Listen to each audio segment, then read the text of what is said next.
Տիկին գլխավոր դատախազ, ձեզ ուզում եմ հարց ուղղել վերջին օրերին ամենալայն հանրային քննարկում առաջացած հարցի վերաբերյալ, խոսքը վեդիում տեղի ունեցած դեպքերի մասին է։ Ես ուզում եմ մի քանի հարց տալ։ Իհարկե պարզ է, որ դատախազությունն է իրականացնում վերահսկողություն եւ հետեւում, որպիսի բոլոր գործընթացները լինեն օրինականության շրջանակներում։ Ես ուզում եմ առաջինը հարցնել, դուք անձամբ երբվանից եք տեղյակ դեպքին, ինչ քայլեր եք կոնկրետ դուք ձեռնարկել, եթե ձեռնարկել եք, գիտեք արդյոք, որ գործընթացները տեղի են ունեցել օրենքի հարցաքննություն առերեսում կոպիտ խախտումներով եւ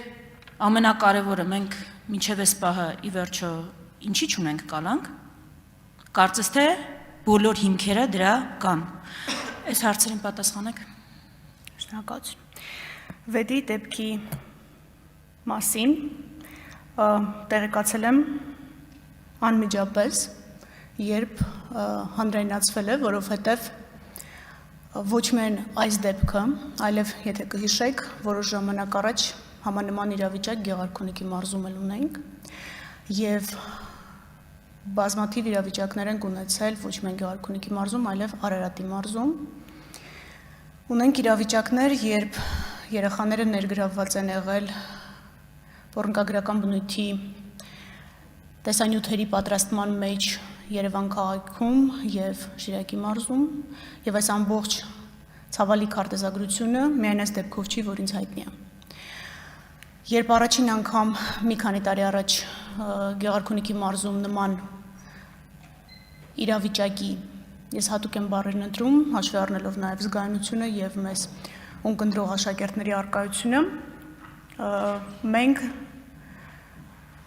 միջնորդագիր հասցեագրեցինք իրավասու մարմիններին առաջարկելով, որպեսզի դատախազությունը լինի այն հանձնաժողովներում,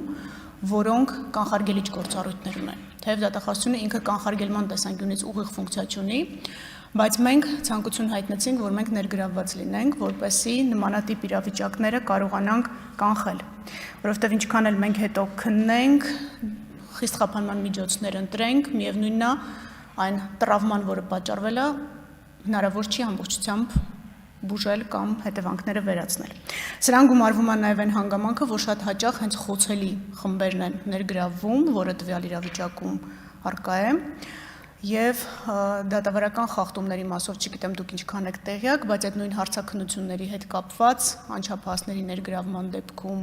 մանկավարժի, հոգեբանի պահանջ կա եւ նաեւ հարցաքննության զգայունության անհրաժեշտություն կա, որի մասով էլի դատախազությունը շատ հետեւողական է։ Վարույթը գտնվում է գլխավոր դատախազության անմիջական ուշադրության ներքո եւ ոչ միայն այս վարույթը, եւ կարճ ժամանակ հետո նաեւ խափանման միջոցի վերաբերյալ կարծում եմ ձեր հարցադրումը եւ մտահոգությունը դուրս կգա, որովհետեւ այս մասով մենք խիստ խափանման միջոցների ենք գնում, բայց պետք է ընդգծեմ, որ շատ հաճախ այս արարքները կատարվում են ազատազրկման վայրերից։ Մենք ունենք դեպք, որը ձեզ հայտնի չէ եւ քիչ դեպքեր են, որոնք sense հանրային տարածում են ստանում, որովհետև մենք էլ չենք խրախուսում այս դեպքերի տարածումը, որպեսզի կրկնակի զոհականացում տեղի չունենա։ Անձինք գործել են քրեակատարողական հիմնարկից։ Եվ ավելին ստացած դրամական միջոցներն էլ հետո ինչ որ տարբերակներով կոնվերտացրել են այլ անձանց միջոցով։ Ուստի սա մի ամբողջական գործընթաց է, որը անընդհատ է գտնվում մեր ուշադրության ներքո, եւ մենք միայն այս դեպքով չի, որ հասկացել ենք, որ այս խնդիրը կա, գոյություն ունի, այս խնդրին անընդհատ աչալուրջ ենք եւ նաեւ ասացի ներգրավված ենք դրա ոչ քրեաիրավական լուծման գործընթացների մեջ։ Եթե ինչ-որ բան մոռացա, խնդրում եմ հիշեցրեք։ Ես ելույթին ավելի մանրամասն կանրադառնամ, ուղղակի հիշեցնեմ, որ մենք գործ ունենք փետրվար ամսից ուժայիններին հասու դարձած տեղեկատվության եւ դեպքերի մասին, փետրվար ամսից։ Երկրորդ հարցը, որ այլ թեմայի է առնչվում, ես ուզում եմ հարցնել, նախորդ անգամ, երբ դուք այստեղ եք, նույն հարցը ուղղել եմ, ասել եք, որ այդ ժամանակվա թեմային, որով եկել եք այժմ, չի վերաբերում հարցը, դրա համար չեք պատասխանել։ Հիմա կարծում եմ ճիշտ ժամանակն է պատասխանելու։ Հովիկ Աղազարյանը այդ ամբիոնից, որտեղ դուք եք կանգնած, հայտարարել է, որ իր վրա գործադրվել են ուժայինների կողմից ճնշումներ, տեղեկատվություն ստանալու ունենալու նպատակով։ Ես ուզում եմ հասկանալ Հովիկ Աղազյանի դրվագով 2 դեպքի մասին։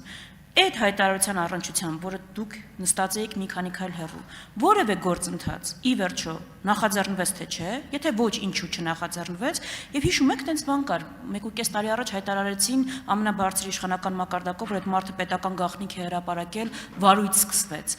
1.5 տարի, որքան ինձ է հայտնի, որևէ հարցաքննություն չի եղել։ Ինչու՞։ Տիկին Վարդանյան, նախորդ հարցի հետ կապված, երբ խոսքը գնում է անչափահասների ներգրավման վարույթներին, այստեղ կան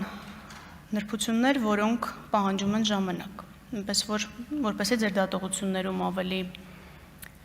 հստակ լինեք, կխնդրեմ ուշադրություն դարձնեք ոչ թե ժամանակագրությանը, անչափահասների ներգրավման վարույթների քննության, այլ այդ քննության առանձնահատկություններին ու որակին։ Երկրորդ, նմանատիպ վարույթներով մենք հրապարակային չենք գործում, ինչքան էլ դա ցանկալի է հասարակության համար, բայց մենք գտնում ենք, որ հրապարակումից վնասն ավելի շատ է, քան օգուտը, եւ կառաջարկեմ, որ նույն ձևաչափով էլ առաջնորդվենք բոլորս։